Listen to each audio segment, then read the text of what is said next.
മലപ്പുറം പറപ്പൂർ പഞ്ചായത്തിൽ LDF-ൽ ഭിന്നത. CPM-ന് എതിരെ മത്സരിക്കാൻ CPI 7-ാം വാർഡ് കല്ലകയത്ത് പ്രചാരണം ആരംഭിച്ചു. മുന്നണി മര്യാദ പാലിക്കാതെ CPM സ്ഥാനാർത്ഥി നിർണയം നടത്തിയെന്ന് ആരോപിച്ചാണ് CPI സ്ഥാനാർത്ഥിയെ നിർത്തിയത്. ഇംതിയാസ് കരീം ചേരുന്നുണ്ട്. ഇംതിയാസ്, മുന്നണിയിലടക്കം കൂടിയാലോചനകളും ഒന്നും ഇക്കാര്യത്തിൽ നടന്നില്ലേ? എന്തുകൊണ്ടാണ് ഇങ്ങനെ ഒരു വിമത സ്വരം അവിടെ ഉയരുന്നത്? പ്രജീഷ്, മലപ്പുറം പറപ്പൂർ പഞ്ചായത്തിലാണ് ഈ തരത്തിൽ LDF-ൽ ഭിന്നതയുണ്ടായിരിക്കുന്നത്. പ്രജീഷ് സൂചിപ്പിച്ചൊരു കാര്യം, അതായത് നേരത്തെ തന്നെ വലിയ ചർച്ചകൾ അവിടെ CPM-ഉം CPI-യും ഒക്കെ ഈ സ്ഥാനാർത്ഥി നിർണയവുമായിട്ട് ബന്ധപ്പെട്ട് നടത്തിയിരുന്നു.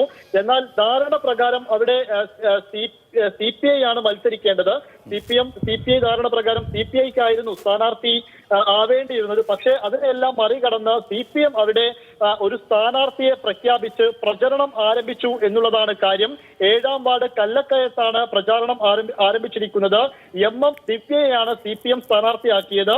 എന്നാൽ സ്ഥാനാർത്ഥി പ്രഖ്യാപനം വന്നതോടുകൂടി തന്നെ ദിവ്യക്കെതിരെ തൂമ്പത്ത് മുനീറ റിഷ്വാന എന്നയാളെയാണ് CPI-യും ഇപ്പോൾ സ്ഥാനാർത്ഥിയാക്കി നിർത്തിയിരിക്കുന്നത്. എന്നാൽ UDF ഇതവിടെ ലീഗിനൊക്കെ വലിയ മുൻതൂക്കമുള്ള വലിയ ആളുകളുള്ള ഒരു പഞ്ചായത്ത് കൂടെയാണ് പറപ്പൂർ എന്ന് പറയുന്നത്. UDF ഇത് മുതലെടുത്തുകൊണ്ട് നിരവധി ആരോപണങ്ങൾ ഇതിനോടകം CPM-നെതിരെ ഉന്നയിച്ചു കഴിഞ്ഞു. ഇതിൽ ആളുകൾക്കിടയിൽ, അതായത് CPM-നുള്ളിൽ തന്നെ വലിയ വിഭാഗീയതയും ഈ രണ്ട് സ്ഥാനാർത്ഥികൾ വന്നതോടുകൂടി ഉണ്ടായിട്ടുണ്ട്. ഒരു പക്ഷേ ഒരു സ്ഥാനാർത്ഥിയെ, ഒരു ധാരണ, ഇന്നൊക്കെ ഇതുമായി ബന്ധപ്പെട്ട യോഗങ്ങൾ അവിടെ നടക്കുന്നുണ്ട്. ആ യോഗത്തിന് ശേഷം ഒരു പക്ഷേ ഒരു സ്ഥാനാർത്ഥിയെ പിൻവലിക്കാനും സാധ്യതയുണ്ട് എന്നാണ് അവിടെ നിന്നുള്ള ആളുകൾ പറയുന്നത്. ശ്രീ ഇംതിയാസാണ് മലപ്പുറത്തെ LDF-ലെ ഭിന്നത വ്യക്തമാക്കിയത്.